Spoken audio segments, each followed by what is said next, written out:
At 9:27 a.m. on December 13, 1943, one P-40 fighter was already too late. Second Lieutenant Philip Adair was climbing through thin morning haze over northeastern India when the shape of the formation became clear. 64 aircraft. 3 miles out. Low. Tight. Moving straight toward Denjan airfield. Adair was alone. Below him, the airfield was awake but undefended. 14 C-47 transports sat wingtip to wingtip, loaded with supplies bound for China. A field hospital held 63 wounded men. Fuel dumps lined the perimeter, enough to keep the Himalayan airlift alive for 11 more days. If bombs hit the field, everything below would burn. Adair's P-40 carried 6.50 caliber machine guns. Enough ammunition for 12 seconds of sustained fire. 12 seconds. The Japanese formation was clean and disciplined. 24 bombers in organized elements. 40 fighters layered above and below them, watching the sky. They were flying exactly as doctrine demanded. Escort first. Bombers protected. No gaps. Adair checked his fuel. Full internal tanks. 90 minutes of flight time at combat power. He checked his radio. No friendly fighters within 38 minutes. Too far. Too late. Standard procedure was clear. When outnumbered more than 5 to 1, a pilot was expected to shadow the enemy, radio the sighting, and wait. Survival depended on restraint. This was 64 to 1. If Adair waited, the bombers would reach the field in minutes.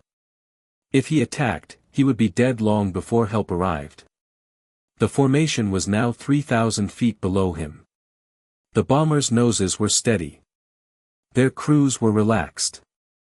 They expected resistance closer to the target, not here, not now. Adair pushed the throttle forward. The Allison engine responded instantly, its roar filling the cockpit. Manifold pressure climbed. Airspeed built. The P-40 surged ahead, climbing into position with the sun behind him. No hesitation. No radio call. No request for permission. He had made his choice. One fighter. 64 enemy aircraft. 12 seconds of ammunition. No backup. No margin. By every rule written before this moment, Philip Adair should have turned away.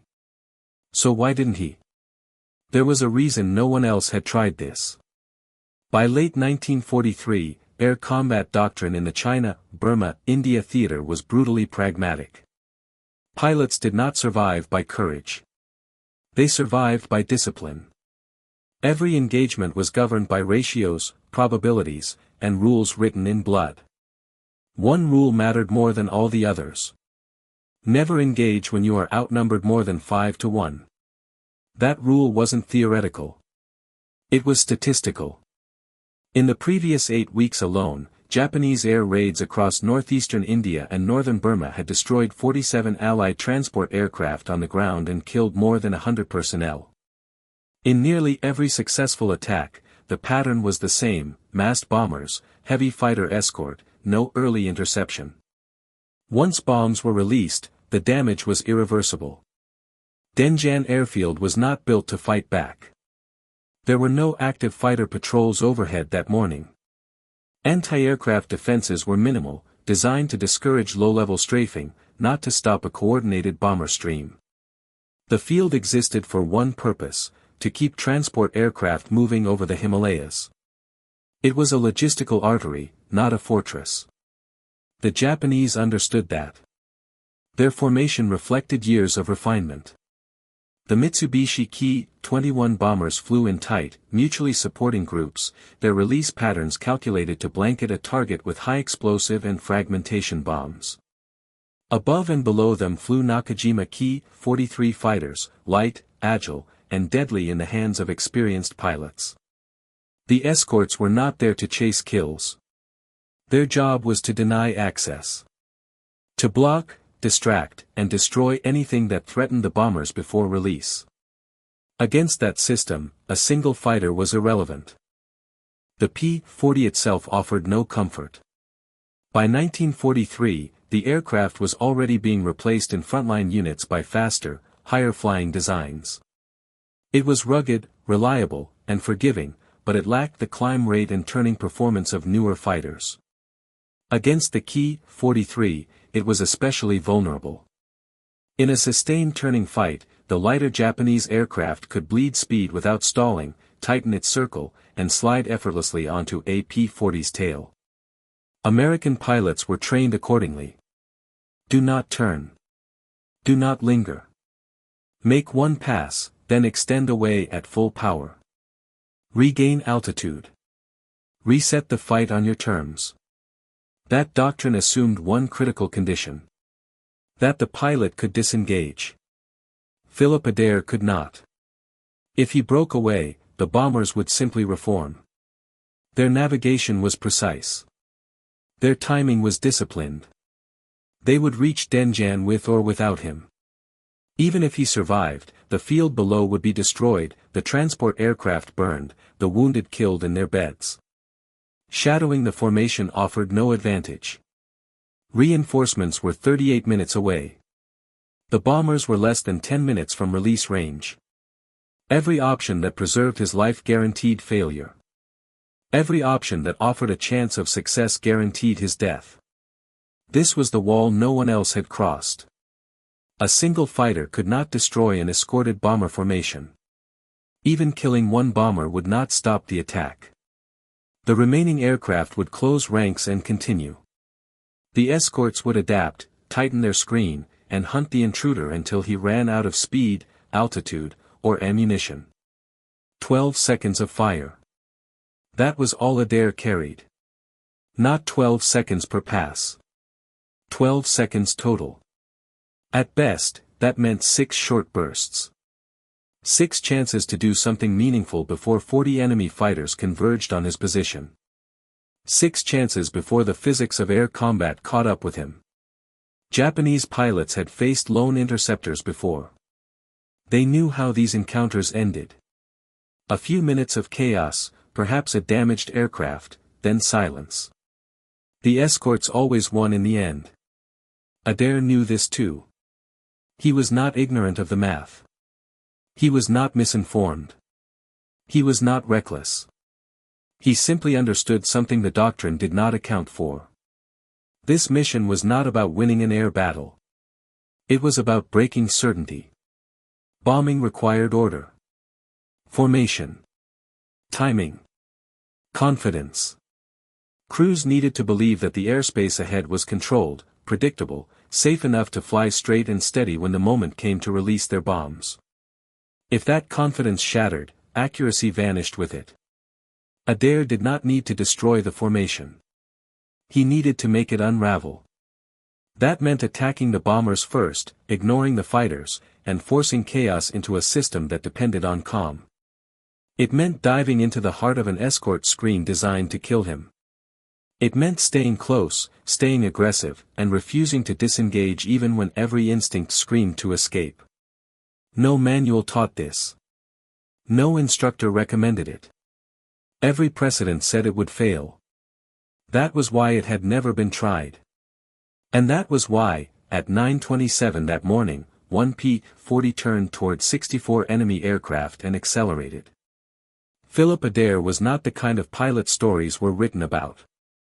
He was 23 years old, with 43 combat missions behind him and no reputation that reached beyond his own squadron. He was not an ace.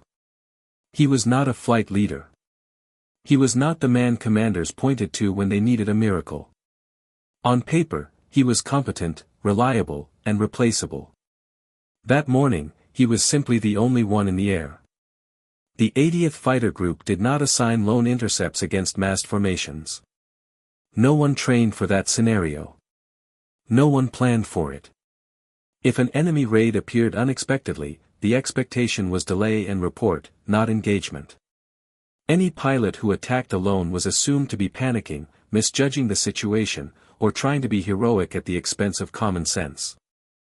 Adair knew how this would look if he survived. He would be questioned.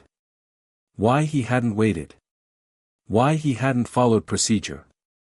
Why he'd risked an aircraft and a pilot against impossible odds. If he failed, the answer would be simple. Poor judgment. Recklessness. Another young lieutenant who thought courage could replace math. That judgment weighed on him as he climbed. Adair had flown escort for transport aircraft over the Himalayas long enough to understand what happened on the ground when bombers were not stopped. He had seen burned-out wrecks on airstrips. He had seen empty revetments where C-47s had once sat. He had walked past wounded men who had survived combat only to be killed by bombs while they waited for evacuation. Those memories did not make him fearless. They made him tired. Tired of watching destruction happen because the timing was wrong or the numbers weren't favorable. Tired of the idea that survival always meant disengagement. Tired of rules that worked on average but failed in moments that mattered most. Still, doubt followed him into the dive. He was not blind to his own limitations. He knew the P-40 could not outturn the Oscar. He knew that once the escorts reacted, he would be hunted. He knew his ammunition would vanish faster than the situation could resolve itself. Every calculation told him that the best outcome involved retreat. But retreat meant accepting certainty. The certainty that bombs would fall. The certainty that men on the ground would die without ever seeing the aircraft that killed them. The certainty that he would live with that knowledge. Adair did not believe he was special. He did not believe his skill outweighed the system arrayed against him. What he believed, quietly and without drama, was that in this specific moment, doing nothing guaranteed failure. That belief did not make the decision easier. As he rolled the aircraft into position, his hands were steady, but his mind was not calm. He was not thinking about medals or recognition. He was thinking about time. Seconds. Distances closing too quickly. The speed of the formation below him. The moment when the bombers would begin their final run.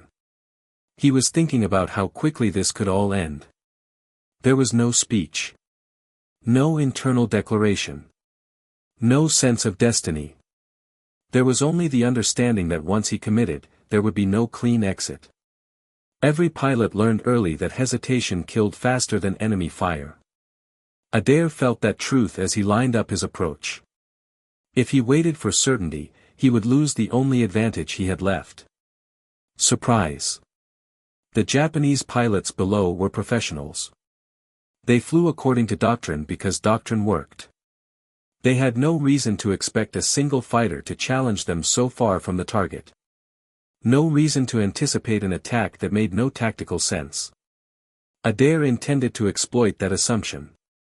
Not because he was confident he would survive.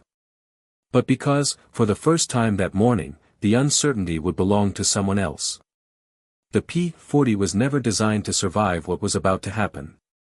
At its core, the aircraft was built around one assumption, that the pilot retained control. As long as the control surfaces responded and the engine kept running within limits, the airplane would forgive mistakes. Once those systems failed, forgiveness ended quickly. The heart of the P-40 was its engine. A liquid-cooled Allison V-1710, powerful for its time, but unforgiving when pushed beyond design limits. Coolant flowed through narrow passages in the engine block, absorbing heat generated by combustion before passing through a radiator beneath the fuselage. At normal combat power, the system worked. At sustained maximum power, it was living on borrowed time. The temperature limits were clear. Above 210 degrees Fahrenheit, were accelerated. Above 230, tolerances tightened. At 250, metal expansion began to outpace lubrication. Pistons scuffed cylinder walls. Valves lost their seats. At 260, failure was no longer a possibility. It was a countdown. Adair crossed that line early. Each dive, each full throttle extension, pushed the Allison harder. He needed speed to survive. Speed demanded power. Power demanded heat. The coolant gauge climbed steadily, indifferent to his intentions. Then came the gunfire. Japanese fighters did not need to destroy the engine to kill him. They only needed to disrupt control. The P-40's ailerons were connected by mechanical linkages and cables running through the wings. One severed rod, one broken cable, and the pilot lost precise roll authority. The elevator system was equally vulnerable. Damage there meant pitch control degraded or disappeared entirely. When rounds struck Adair's aircraft, they did not hit a single system. They hit many, incrementally. First came the coolant loss. Green fluid sprayed across the windscreen as the radiator or reservoir was punctured. Without coolant, heat stopped being a gradual problem. It became immediate.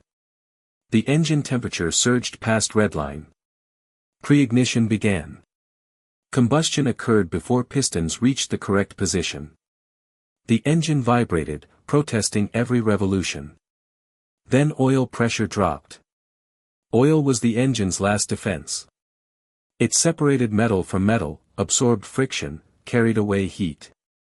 Without pressure, moving parts began grinding directly against each other. Bearings overheated. Connecting rods deformed. The engine was destroying itself from the inside. At the same time, control response degraded. The right aileron no longer behaved symmetrically. Roll input produced uneven results. The aircraft wanted to fall into a spiral. The elevator trim, damaged or jammed, forced the nose downward. Gravity and aerodynamics combined to pull the P-40 into a dive it could not easily escape. This was the point where doctrine ended. Flight manuals addressed engine fires. They addressed control damage. They addressed bailout procedures. They did not address all of those failures occurring simultaneously, under pursuit, at low altitude, over hostile jungle. Standard procedure for an engine fire was immediate shutdown and bailout. That assumed altitude. Standard procedure for control failure was to trim what remained and prepare for impact. That assumed impact was survivable. Adair had neither luxury. At 8,000 feet and descending, a bailout would drop him into jungle controlled by enemy patrols. Survival after landing was unlikely. Remaining in the aircraft meant riding a machine that no longer obeyed conventional inputs. The aircraft was trying to kill him. But it was also obeying physics. Aerodynamics did not care about doctrine. They cared about forces. Lift, drag, gravity, thrust. When an aircraft flew upright, lift acted upward, countering gravity. Control surfaces deflected airflow to shape that lift. When those surfaces failed, lift became unstable. The airplane sought equilibrium, usually nose down, accelerating until impact. But those same forces behaved differently when inverted. Upside down, lift reversed direction. What had pushed the aircraft upward now pushed it downward relative to the fuselage. Control inputs, even damaged ones, also reversed their effects. A stuck aileron forcing one wing down when upright would force that wing up when inverted. The P-40 was never meant to be flown this way for long. Its fuel system was gravity-fed and optimized for positive G, inverted flight starved the engine of fuel. Oil pooled where it was not supposed to be. Negative G pressed blood into the pilot's head, narrowing vision, threatening blackout. But for brief moments, inverted flight offered something upright flight no longer could. Control.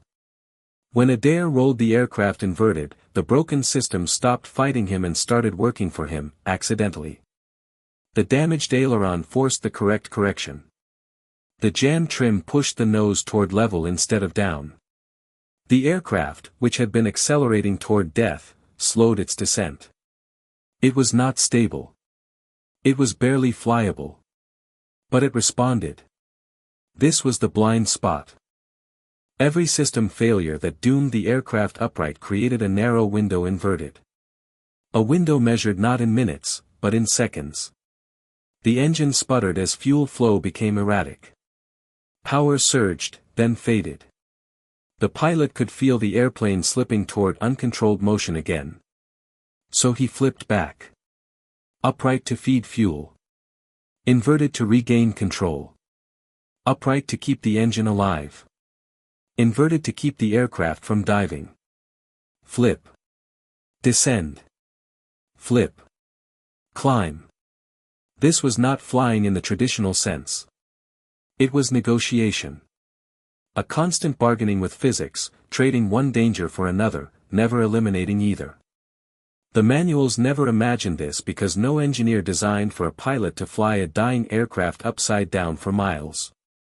But the airplane did not know what it was designed for. It only knew forces. And Adair was learning, moment by moment, how to use those forces against the failure trying to kill him. There was no moment when Philip Adair told himself this was a good idea. The decision did not arrive fully formed. It emerged under pressure, built from seconds stolen from a situation that refused to slow down. By the time the engine temperature crossed into the red and the control response began to soften, the choice had already been made. He was committed. Turning back now would not save the aircraft. Reducing power would not undo the damage already done. Every system that mattered was failing, one after another, regardless of his intentions. The only question left was how that failure would end. Standard procedure demanded disengagement. Standard procedure assumed survival was still possible. Adair looked down through the canopy and saw the bombers again, scattered now but not gone. Several groups were attempting to reform. They were fewer, disorganized, but still within reach of the target. If they stabilized, even briefly, bombs would fall. He could leave. He could dive away, nurse the engine until it quit, and bail out while he still had altitude. That option remained open for a few more minutes. It was the last clean exit available to him. But it would leave the job unfinished. The Warhawk shuddered as he pushed it back into a shallow dive. The Allison protested, vibration traveling through the airframe and into the control stick. The coolant gauge was useless now, pinned beyond its limits. Oil pressure was dropping, the needle sliding toward zero with deliberate indifference. He knew what that meant. An engine without oil pressure did not fail instantly. It destroyed itself slowly, grinding its own internals into scrap until something seized or snapped. When that happened, power would vanish completely. The aircraft would become a glider with too much drag and too little control. Adair chose to spend what little life the engine had left. He aimed for the bombers again. This was the decision that broke the rule. Not the decision to attack alone. That had already happened. This was the decision to stay close when every instinct demanded distance.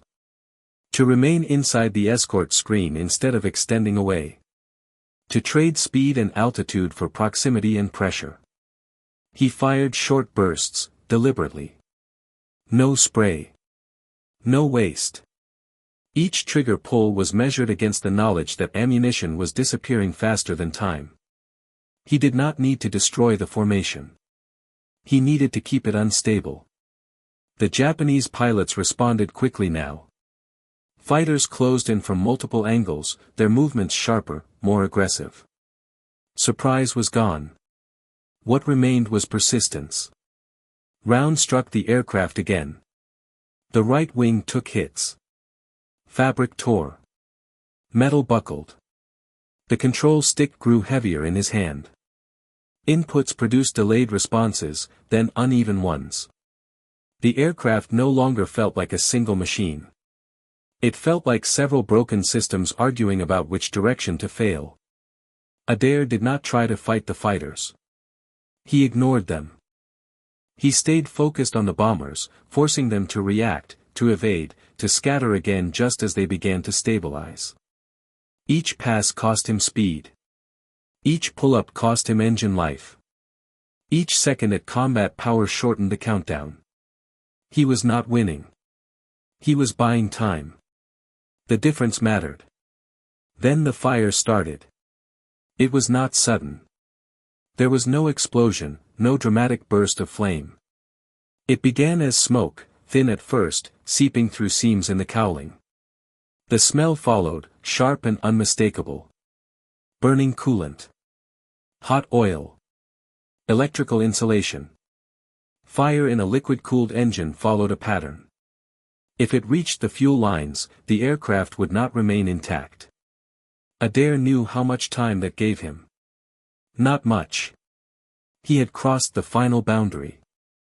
Every rule that existed before this moment assumed a functioning aircraft, a functioning pilot, and a functioning plan. None of those applied anymore. The only thing still working was his ability to choose the next action. He kept the throttle forward. He kept the pressure on. He stayed close until the bomber formations finally broke apart and turned away, their attack dissolved into individual retreats instead of a coordinated strike. Only then did Adair turn toward home. The engine was dying.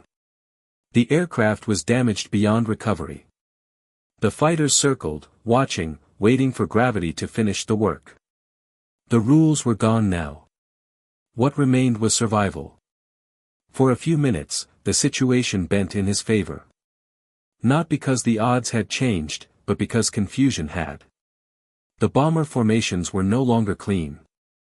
They were broken into fragments, groups of aircraft flying close together without the spacing or alignment required for a coordinated release. Some crews were climbing. Others were turning away, unsure whether to press on or regroup. Bombing required precision. What Adair had created instead was hesitation. That hesitation was everything. He stayed high enough to see the bomber's movements but low enough to force reactions. Each time a group tried to reform, he appeared again, diving through their formation with just enough aggression to shatter it. He did not linger. He could not afford to. Speed was his only remaining shield. The escort fighters reacted faster now. The Oscars no longer chased blindly. They anticipated his dives, positioning themselves between him and the bombers, forcing him to maneuver harder, bleed energy, spend engine life he did not have.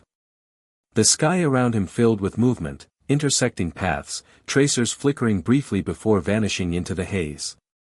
Adair could feel the aircraft degrading beneath him. The control stick no longer responded evenly. Roll input to the right required more force than to the left. Pitch response lagged, then surged unpredictably. The P-40 no longer flew cleanly. It wallowed slightly, as if something inside had come loose and was dragging the rest of the machine with it.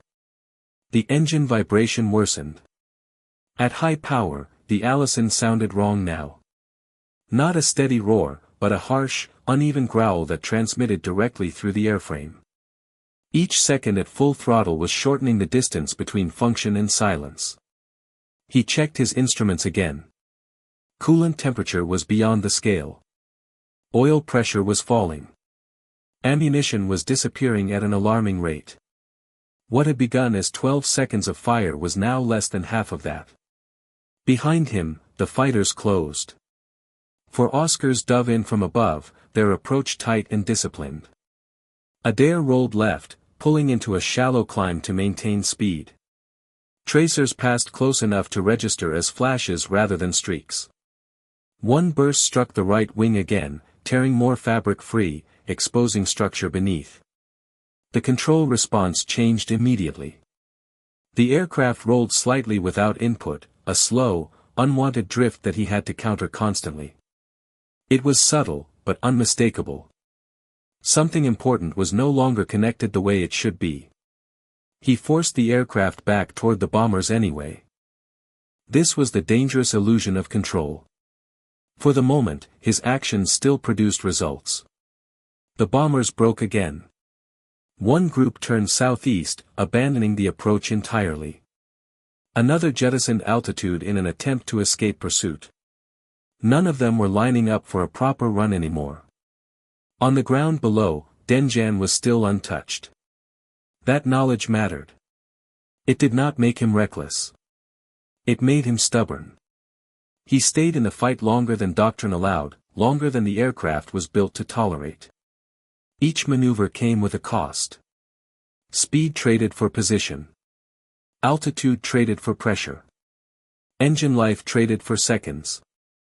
The warning signs multiplied. Smoke began seeping into the cockpit, faint at first, barely visible against the sunlight. The smell followed quickly. Not fuel. Coolant. Hot metal. Electrical insulation beginning to burn. Then the engine coughed. Just once. A brief hesitation in power output, almost imperceptible, but enough to register. Adair adjusted the mixture instinctively, trying to keep combustion stable. The response was delayed. Uneven. The engine caught again, but weaker.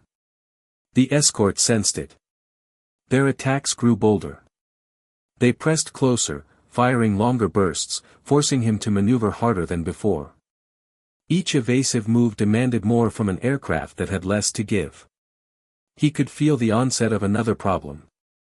His breathing grew heavier, but not from exertion. The air in the cockpit tasted wrong. Acrid. Thick. Smoke was no longer just an inconvenience. It was entering his lungs, clouding his vision, dulling his thoughts. Carbon monoxide. The danger was subtle. There was no pain, no immediate alarm. Just a slow narrowing of awareness, a creeping sense that everything required more effort than it should. His hands still moved correctly, but his reactions lagged by fractions of a second. In combat, that delay was lethal. He forced himself to focus. One more pass. Just enough to keep the bombers from stabilizing. He dove again, this time closer than before. Tracers walked across the fuselage of a bomber attempting to hold formation. The aircraft broke away sharply, abandoning the run entirely. The remaining groups followed, peeling off in different directions, their attack finally dissolving into retreat. The mission was effectively over. But the fight was not. As Adair pulled up, the engine surged, then dropped sharply in power. Smoke thickened, rolling past the canopy seams. The vibration intensified, no longer a warning but a symptom. Fire followed. It began beneath the cowling, invisible to him at first, announced only by heat and the sudden, unmistakable smell of burning oil. The aircraft shuddered as if struck again. Power fell further. The control stick went slack for a moment, then heavy. The aircraft began to descend. Not sharply. Not yet. Just enough to signal that gravity was no longer being fully resisted. The escorts did not attack. They circled above him now, confident, patient. They had seen this before. A damaged aircraft, losing altitude, smoke trailing behind it. They did not need to rush. Time was doing their work for them. Adair was still alive. The aircraft was still flying. But control, the fragile thing that had held the situation together, was slipping away. The moment Adair turned for home, the P-40 stopped pretending. The engine was still running, but it was no longer an engine in the way pilots understood the word. It was a wounded machine producing just enough uneven thrust to delay the inevitable. Smoke poured from the cowling. The cockpit air grew thicker, sharper, hostile. He should have shut it down. That was what the procedure said. Fire meant shutdown. Fire meant bailout if altitude allowed. Fire meant you saved the pilot, not the airplane. But the jungle below him was not an emergency landing field. It was green and endless and full of places a man could disappear and never be found. And he was already low enough that a bailout would not be clean. The Warhawk was descending at a rate that felt small now but would become final within minutes. He chopped the throttle, trying to reduce heat. The engine RPM fell, the vibration changed, but the fire did not disappear. It only softened, as if it were waiting for fuel again. He leaned the mixture briefly, starving the engine for a few seconds at a time, then pushing it forward so the Allison could catch again. The engine coughed, sputtered, nearly quit, then returned, rough, weakened, alive. It was not a fix. It was a delay. The Oscars stayed with him. They did not fire. They circled above and behind, watching his smoke trail, watching his altitude bleed away, waiting for the moment he would have no choice but to crash or surrender. One fighter slid close enough that Adair could see the pilot's head and goggles. A gesture followed. Downward. A clear message. Land. Give up. Become a prisoner. Adair did not answer. He kept his eyes forward, toward friendly territory that might as well have been a different world. The cockpit smoke grew worse. It was no longer just engine smoke. It was electrical, burning behind the instrument panel where bullets had torn through wiring bundles. The smell clawed at his throat. His eyes watered. His thoughts began to slow in ways that frightened him more than the fire. Carbon monoxide did not announce itself like panic. It arrived like fatigue. Like confusion. Like a soft hand closing around the brain. His vision tunneled slightly. The edges grayed. His mouth felt dry. His hands remained on the controls, but the connection between intention and action became delayed, as if his body was receiving commands through mud. He slid the canopy open to clear the smoke. Wind blasted into the cockpit, tearing at his goggles, ripping smoke out in bursts, but it also made breathing harder. The slipstream was harsh, turbulent, and cold enough to feel like a physical force. Then the controls changed again.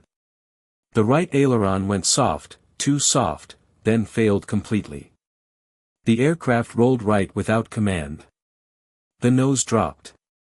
The P-40 entered a dive that Adair could not arrest with normal inputs. He hauled back on the stick and felt almost nothing. The elevator response was damaged, partial, unreliable. The dive steepened. Altitude fell faster than his instruments could translate into meaning. The jungle rose to meet him in a way that felt unnatural, as if the ground had become impatient.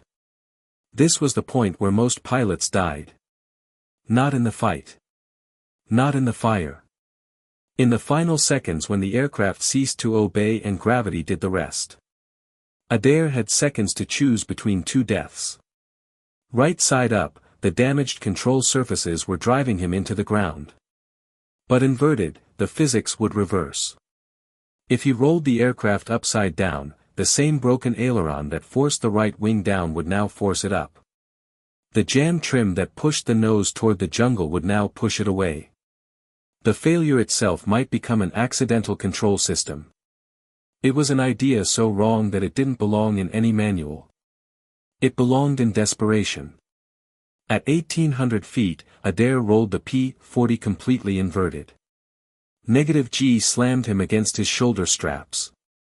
Blood surged into his head, turning the world red around the edges. His stomach lurched. The engine sputtered as fuel feed became erratic, then caught again, rough but producing power. And the nose came up. The descent slowed. Not stopped. Not fixed. But slowed enough that the next minute was no longer guaranteed death. He held the inverted attitude for as long as he dared, seconds that stretched into a strange, violent calm. Airspeed stabilized near the edge of control. The aircraft responded, barely, like an injured animal that still understood fear. Then the engine began starving again. He rolled upright to let fuel flow properly. Immediately the damaged controls pushed him back toward the dive. Altitude bled away. He waited until the descent accelerated, then rolled inverted again to claw back a few hundred feet. Flip, climb. Flip back, descend. Flip, climb. It was not graceful. It was not sustainable. It was a rhythm of survival measured in altitude gained and altitude lost. He was not flying toward home in a straight line. He was staggering toward it, fighting the aircraft's failures with repeated reversals, like a man pulling himself forward by his fingernails. Above him, the Oscars watched. For a moment, one dove closer to inspect, perhaps expecting to find a pilot out of control, moments from impact. Adair saw the fighter drop in and made the only move he could still control reliably. He rolled upright directly toward the Oscar, forcing a collision geometry that demanded the Japanese pilot break away. The Oscar peeled off. The second followed. The escort decided, quickly, that this wounded American was unpredictable enough to be dangerous. They turned east, toward Burma, leaving him with the sky and his failing machine. Adair continued the inverted upright cycle for miles. His fuel gauge still showed usable fuel, mocking him. Fuel was not the problem. Oil pressure was gone. Coolant was gone. The engine was running on friction, momentum, and whatever microscopic film remained on metal surfaces that had no business moving anymore. Every second it continued to run defied mechanical logic. Then Nagili appeared ahead. A strip of runway. Revet positions. The geometry of safety. But a new problem arrived immediately. Landing gear. The P-40's gear system was hydraulic, driven by engine power.